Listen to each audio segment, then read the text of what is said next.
Shalom, salam damai sejahtera di dalam nama Tuhan Yesus Kristus. Jumpa lagi dengan saya dalam program Relimen, Renungan 5 Menit.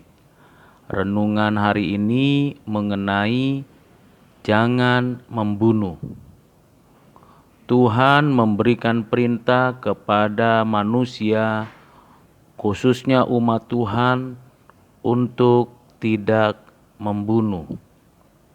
Karena nyawa itu milik Tuhan, yang berasal dari Tuhan. Kalau kita membaca kasus Kain membunuh Habel dalam Kejadian 4 ayat 1 sampai 15, itu diawali dari Kain yang mempersembahkan persembahan kepada Tuhan sebagian saja dari hasil yang diterimanya dari Tuhan. Tuhan menolak persembahan Kain, dan akibatnya Kain justru iri hati kepada Habel. Ada kebencian yang sangat mendalam karena Habel diperkenan oleh Tuhan. Dan dendam ini berlanjut dengan menipu Habel adiknya, dan terjadilah pembunuhan. Inilah pembunuhan pertama yang dilakukan manusia terhadap manusia.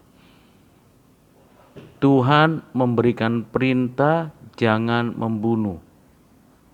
Kita tahu dalam konteks sejarah manusia, kita menyadari bahwa ada banyak terjadi kematian. Kematian disebabkan karena perang antar bangsa, membela diri karena diserang, kejahatan, bunuh diri, hukuman mati oleh negara, dan kecelakaan.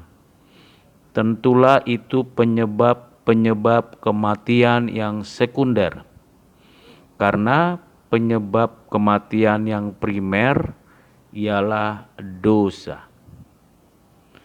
Tuhan memberikan perintah jangan membunuh.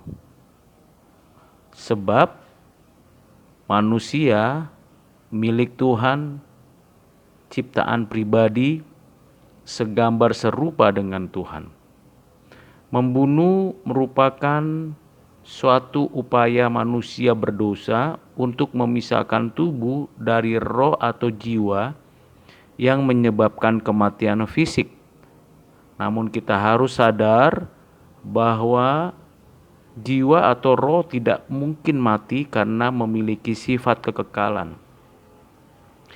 Di dalam 1 Yohanes 3 ayat 15, seperti yang terjadi pada kasus Kain, Rasul Yohanes memberikan peringatan juga kepada umat Tuhan dalam Perjanjian Baru, di mana awal dari pembunuhan itu dimulai dari kebencian.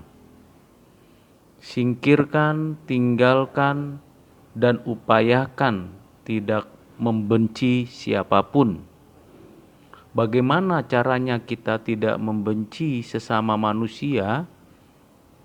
Caranya hanya dipenuhi oleh kasih Tuhan.